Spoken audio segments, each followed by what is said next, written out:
بسم اللہ الرحمن الرحیم۔ السلام علیکم ورحمۃ اللہ وبرکاتہ۔ اور آگے ہم جہاد ہند میں شریک شدہ افضل شدہ ہے، تو جہاد ہند جو بھی ہونا باقی ہے اس میں شریک ہونے کے لیے ہمارے پاس موٹیویشن گائیڈ لائن موجود ہے۔ سنن نسائی کی حدیث ہے کہ حضرت ابو ہریرہ رضی اللہ عنہ سے روایت ہے کہ انہوں نے فرمایا کہ ہم سے رسول اللہ صلی اللہ علیہ وسلم نے ہندوستان سے جہاد کا وعدہ فرمایا۔ یہ ریپیٹ کر چکا ہوں میں۔ حضرت ابو ہریرہ رضی اللہ عنہ نے فرمایا کہ اگر اس جہاد کو میں نے پا لیا تو میں اپنی جان و مال اس جہاد میں قربان کر دوں گا، چنانچہ اگر میں شہید ہو گیا تو میں افضل شہداء میں سے ہوں گا، اور اگر واپس آ گیا تو جہنم سے آزاد ابو ہریرہ ہوں گا۔ حضرت ابو ہریرہ سے روایت ہے کہ رسول اللہ صلی اللہ علیہ وسلم نے ہندوستان کا ذکر کرتے ہوئے فرمایا کہ تمہارا ایک لشکر ہندوستان سے جہاد کرے گا جس کو اللہ تعالیٰ فتح دے گا، چنانچہ یہ لشکر ہند کے حکمرانوں کو زنجیروں اور ہتھکڑیوں میں جکڑ کر لائے گا۔ اللہ اس لشکر کے گناہوں کو معاف فرما دے گا، پھر جب یہ لوگ واپس لوٹیں گے تو شام میں ابن مریم کو پائیں گے، یعنی کہ عیسیٰ علیہ السلام کو پائیں گے۔ حضرت ابو ہریرہ رضی اللہ عنہ نے فرمایا کہ اگر میں اس جہاد یعنی ہند کو پا لیا تو میں اس جہاد ہند کو پا لیا تو میں اپنی تمام نئی اور پرانی ملکیت فروخت کر دوں گا اور بیچ کر ہندوستان سے جہاد کروں گا۔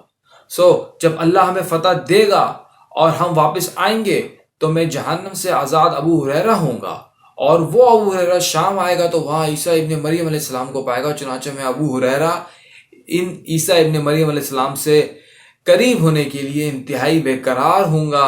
میں ان کو خبر دوں گا کہ یا رسول اللہ عیسیٰ ابن مریم، میں آپ کے ساتھ شامل ہو گیا ہوں۔ راوی کہتے ہیں حضرت ابو ہریرہ کی اس بات پر نبی کریم صلی اللہ علیہ وسلم مسکرائے اور ہنسے اور فرمایا بہت دور بہت دور۔ یہ الفتن نعیم ابن حماد کی کتاب جلد نمبر 1 صفحہ نمبر 409 سے اخذ کیا گیا ہے۔ تو ہندوستان سے جہاد اور شام میں عیسیٰ علیہ السلام کا ہونا، اب آپ کو پتہ چل گیا کہ یہ غزوہ ہند جو لاسٹ غزوہ ہند ہے وہ ہونا ابھی باقی ہے۔ تو یہاں حدیث ہے جس کا ترجمہ یہ ہے کہ نبی کریم صلی اللہ علیہ وسلم نے فرمایا میری امت میں سے کچھ لوگ ہندوستان کے خلاف جنگ کریں گے، اللہ ان کو فتح عطا فرمائے گا، چنانچہ ہندوستان کے بادشاہوں کو زنجیروں میں جکڑ کر لائیں گے، اللہ تعالیٰ ان کے گناہوں کو معاف فرما دے گا، پھر وہ شام کی جانب جائیں گے تو شام میں عیسیٰ بن مریم علیہ السلام کو پائیں گے۔ بیت المقدس کے بادشاہ کا ہندوستان لشکر بھیجنا، تو حضرت کعب نے فرمایا، حدیث کوٹ کر رہا ہوں میں، اللہ تعالیٰ کمی بیشی معاف فرمائے، حضرت کعب نے فرمایا بیت المقدس کا ایک بادشاہ ہندوستان کی جانب ایک لشکر روانہ کرے گا، چنانچہ وہ لشکر ہندوستان فتح کرے گا اور اس کے خزانے حاصل کرے گا، تو وہ بادشاہ اس خزانے سے بیت المقدس کو آراستہ کرے گا اور وہ مجاہدین ہندوستان کے بادشاہوں کو قیدی بنا کر لائیں گے۔ یہ لشکر ہندوستان میں دجال کے آنے تک قائم رہے گا۔ تو اس کا مطلب یہ ہے کہ وہ، اس کی سند ضعیف ہے، اس کا مطلب یہ ہے کہ وہ جو دور ہوگا جب ہندوستان پہ غزوہ ہند کے بعد جب قابو پا لیا جائے گا اور وہی لشکر ٹھہرے گا، تو وہ اینڈ آف دا ٹائم کا پیریڈ ہوگا، اس کی تیاری ہے۔ واللہ عالم وہ اینڈ آف دا ٹائم کتنے سال بعد ہے، کب آتا ہے، ہماری زندگی میں آتا ہے، ہماری زندگی کے بعد ہماری نسلوں میں آتا ہے، بٹ اس کی پریپریشن، اس کی تیاری ہماری ذمہ ہے، اس کی یاد دہانی، اس نالج کو پھیلانا، سمجھانا، اپنے عقیدے کو ٹھیک کرنا، دین کی طرف درست کرنا، یہ ہماری ذمہ داری میں شامل ہے۔ تو وہ فتنوں کے دور میں بہترین شخص کون ہوگا، یہاں پہ بھی ہمیں گائیڈ لائن ملتی ہے۔ الصحیحین کی حدیث ہے جلد نمبر 4 صفحہ نمبر 510، آپ دیکھ سکتے ہیں، جس کا ترجمہ اللہ تعالیٰ کبھی پیش معاف فرمائے۔ حضرت عبداللہ ابن عباس رضی اللہ تعالیٰ عنہ سے روایت ہے، انہوں نے فرمایا کہ رسول اللہ صلی اللہ علیہ وسلم نے فرمایا فتنوں کے دور میں بہترین شخص وہ ہے جو اپنے گھوڑے کی لگام یا فرمایا اپنے گھوڑے کی نکیل پکڑے، اللہ کے دشمنوں کے پیچھے ہو، وہ اللہ کے دشمنوں کو خوفزدہ کرتا ہو اور اس کو ڈراتے ہو، یا وہ شخص جو اپنی چراگاہ میں گوشہ نشین ہو جائے، اس پر جو اللہ کا حق ہے، زکوٰۃ وغیرہ ہے، حق ہے، اس کو ادا کرتا ہو۔ حاکم نے اس حدیث کو شیخین کی شرط پر صحیح کہا ہے اور امام ذہبی رحمۃ اللہ علیہ نے اس سے اتفاق کیا ہے۔ فتنوں کے دور میں پہاڑوں پر چلے جانا،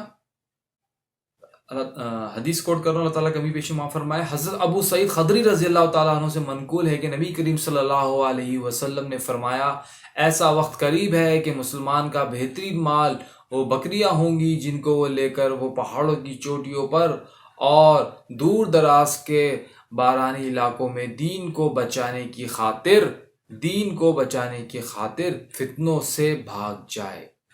فائدے میں لکھتے ہیں اس حدیث میں بھی اس بات کی طرف اشارہ ہے کہ ایسی جگہوں پر آدمی کا ایمان بچانا مشکل ہو جائے گا جہاں پر جاہلی ابلیسی تہذیب اور اس کا تجارتی نظام عام ہو، کیونکہ اگر یہ وہاں رہے گا تو یقیناً اس کو اس سودی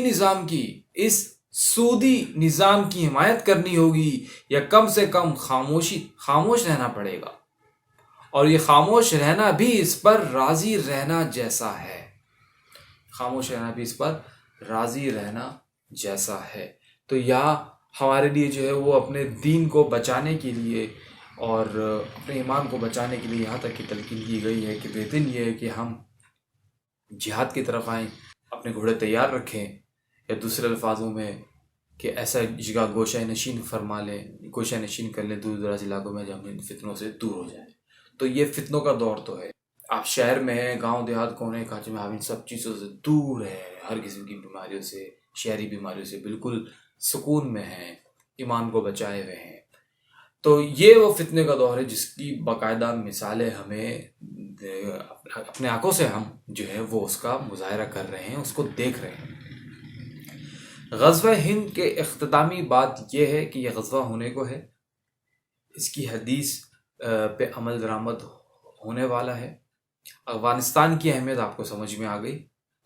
موجودہ دور میں طالبان یا افغانستان میں جو طالبان موجود ہیں ان کا حکومت میں آنا، حکومت کرنا، دنیا کی سپر پاورز کو ہرانا، شکست دینا، بدترین شکست دینا، جیسا کہ آپ نے دیکھا کہ ہر دور میں غزنوی کا ایریا، افغانستان کا ایریا، کابل کا ایریا جو ہے وہ مین بیس بنا رہا، جہاں سے اٹیک ہوتے رہے، دین پھیلتا رہا، اور جو بھی وہاں سے جو ہے وہ سپہ سالار آتے رہے۔ برٹش کو بھی انہوں نے مار بھگایا افغانستان نے، پھر رشین امپائرز کو تباہ کیا، اس کی مدد چاہے کوئی بھی کر رہا ہو، کوئی بھی ہو، سامنے کون تھے؟ سامنے وہ لوگ تھے، رشین امپائرز کو تباہ کیا، اور 20 years of battle، more than 50 countries، 50 سے زیادہ ملکوں نے 20 سال لڑے ہیں 9/11 کے بعد، اور 9/11 بھی ایک پروپیگنڈا، اس کے بعد بھی بہت ساری کتابوں میں آیا ہے کہ وہ ایک پروپیگنڈا تھا، جو بھی تھا، لیکن اس کے بعد الزام لگانا، اسامہ بن لادن کو ان سے طلب کرنا، پھر افغانستان کا ڈٹ جانا، وہاں کے لوگوں کا ڈٹ جانا، طالبان کا ڈٹ جانا۔ ایک طالبان مینس اسٹوڈنٹس، ایک اسٹوڈنٹس آرگنائزیشن، اسٹوڈنٹس نے کام کیا، یہ وہی اسٹوڈنٹس نے کام کیا۔ ترکی کی جو سلطنت عثمانیہ تھی اس وقت بھی نوجوان ہی نکلے تھے، اور نوجوان ہی تھے جنہوں نے اس سلطنت عثمانیہ کی شروعات کی تھی۔ آج جو آپ سیریل ڈرامہ دیکھتے ہیں ارطغرل غازی عثمان غازی، اس میں آپ کو باقاعدہ بتایا جاتا ہے۔ تو غزوہ ہند ابھی ہونا باقی ہے، اور اس کی جو پیشنگوئی سامنے آ رہی ہے وہ یہی آ رہی ہے کہ یہی تو لہٰذا غزوہ ہند میں شامل ہونے والے کون لوگ ہوں گے۔ تو ایک بات تو ہمیں واضح طور پہ سمجھ میں آ رہی ہے، امپورٹنس آف دی افغانستان، کے کس طریقے سے افغانستان نے 50 سے زیادہ ممالک کی فوج کو شکست دی، 20 سال لڑتے رہے، اپنے گھر والوں کو قربان کر دیا، اپنے بیوی بچوں کو قربان کر دیا، پوری دنیا کی میڈیا نے پروپیگنڈا بنایا، لیکن اینڈ میں ان کو جھکنا پڑا، اور جس طریقے سے وہ فرار ہوئے، گئے، نکلے، ہم نے دیکھا کہ دنیا کی بڑی بڑی سپر پاور جو ہے وہ ان کا کچھ نہیں بگاڑ سکی۔ تو کیا وجہ تھی؟ وہ وجہ یہ تھی جب حق کی لڑائی ہوتی ہے ظلم کے خلاف تو اللہ تعالیٰ اس کے ساتھ ہوتے ہیں، جب نظام کے خلاف تو اللہ تعالیٰ اس کے ساتھ ہوتے ہیں، جب حق کے لیے جہاد ہوتا ہے تو اللہ تعالیٰ اس کے ساتھ ہوتے ہیں۔ بس اللہ تعالیٰ نیتوں کو دیکھتے ہیں کہ اسے دنیا چاہیے یا آخرت چاہیے، آخرت کی کامیابی چاہیے، ہمیشہ کی کامیابی چاہیے، یا تھوڑے سے مال دولت کے لیے، دنیاوی چیزوں کے لیے اپنے آپ کو بیچ دے گا۔ یہ ایمان کا ٹیسٹ ہوتا ہے، وہ کامیاب ہوئے۔ اور دنیا میں اس وقت مجھے نہیں لگتا کہ کوئی ایسا شہر یا کوئی ایسا ملک ہے جو کہ 100% اکارڈنگ ٹو قرآن اینڈ سنہ وہاں پہ جو ہے وہ حکومت چلائی جا رہی ہے، انکلوڈنگ سعودی عربیہ۔ ایسا نہیں، سعودیہ کے حالات، عرب کے حالات آپ دیکھ سکتے کہ وہ عیاشی میں ڈوبے ہوئے ہیں، اور اسی طریقے سے انکلوڈنگ پاکستان اسی طریقے سے سودی نظام ہر جگہ ہے، بینکس ہر جگہ ہے، سیونگ اکاؤنٹس آپ کے ہیں، سود پہ آپ کے پورے راشن چل رہے ہیں، ماہانہ چل رہا ہے، سب کچھ چل رہا ہے، وارننگ ہے. حرام حلال میں تمیز کم کر رہے ہیں، سب کچھ کر رہے ہیں، حلال کا خیال نہیں کر رہے، تو کیسے آپ سمجھتے ہیں کہ آپ کامیاب ہو جائیں گے، آپ فتنوں سے بچ جائیں گے؟ جب آپ حرام سے نہیں بچیں گے، جب آپ سود سے نہیں بچیں گے، جب آپ کسی کا حق نہیں ماریں گے، جب آپ کسی کا پورا حق دیں گے، جب آپ بھلائی کے کام کریں گے، جب حق ادا کریں گے، جب آپ غلط بات پہ اپنی آواز کو بلند کریں گے. اب یہ کب ہوگا؟ جب آپ حلال کمائیں گے، حلال کھائیں گے، جب آپ کے جسم میں حلال چیزوں سے خون پوسٹ آپ کی گوشت بنے گا، تو پھر آپ کے اندر سے ایمان کا جذبہ، طاقت بنے گی جو کہ آپ خلاف اٹھیں گے. کم سے کم آپ راہ چلتے ہوئے کسی کی مدد تو کر سکیں گے. کسی کا حق مارا جا رہا ہوگا تو آپ اس کے سپورٹ میں کھڑے تو ہوں گے. تو یہ سارے معاملات جو ہیں وہ ہر دور انسان کے لیے چیلنج رہا ہے. ہر دور، یہ دور بھی ہمارے لیے چیلنج ہے، فتنوں کا دور ہے. تو ہمیں سب سے پہلے اپنے آپ کو صحیح کرنا ہے. انشاءاللہ تعالیٰ دعاؤں میں یاد رکھیں. اور جو پریڈکشن یہی ہے، جو پیٹرن ہمیں سمجھ میں آ رہا ہے، ہم نے تاریخ کا پس منظر بیان کرتے ہوئے ہم نے جس ریجن کو دیکھا ہے، جہاں کے لوگوں کو دیکھا فائٹ کرتے ہوئے مسلسل، تو غزوہ ہند میں وہیں سے ہی ہوئی لوگ، وہ جماعت اٹھے گی افغانستان سے. وہ پہلی ریاست ہوگی جہاں قرآن اور حدیث کے مطابق یعنی کہ شریعہ لا وہاں پہ گورن کرے گا. اور ہم یہ علامتیں دیکھنا شروع ہو گئے. غداریاں بھی نکلیں گی وہاں سے، فتنہ بھی اٹھے گا، ورلڈ پریشر بھی ہوگا. لیکن وہ جس طریقے سے 20 سال اس سے پہلے مزید رشیا سے لڑے، اس سے پہلے برٹش سے لڑے، تو ایک 60 سے 70 سال جو ہیں وہ حالت جنگ میں رہیں، اور ایمان کی مضبوطی، سلامتی اور اللہ تعالیٰ کی مدد کی وجہ سے وہ اس مقام تک پہنچے. چاہے آپ جتنا بھی پروپیگنڈا کر لے، لیکن آپ کو یہ بات ماننی پڑے گی کہ فتح جو ہے وہ حق کی ہوتی ہے. اللہ جس کے ساتھ ہوتا ہے اس کی فتح ہوتی ہے، وہ کامیاب ہوئے. اور یہ بہت بڑی نصیحت ہے سب کے لیے، ہمارے لیے کہ ہم نے کیا کیا. اور نان مسلم کے لیے یہ ایک نصیحت ہے، کھلی نشانی ہے، ایک میریکل ہے کہ دیکھو ابھی بھی وقت ہے، دین کی طرف آ جاؤ، اللہ کو مان لو. اللہ سے لڑو نہیں، اللہ کو مان لو. آپ ہی کا بھلائی ہے اس میں. جو اس کائنات کا مالک ہے، جس نے نہ دکھنے والی چیزوں سے، ہر ایسی شے سے جس کو آپ دیکھ نہیں سکتے، اور ہر وہ شے جو کے وجود میں اتنی بڑی رکھتی ہے، کائنات کی ہر چیز کا مالک، اس کا پیدا کرنے والا ہے، وہ آپ کو کہتا ہے کہ دین کی طرف آ جاؤ.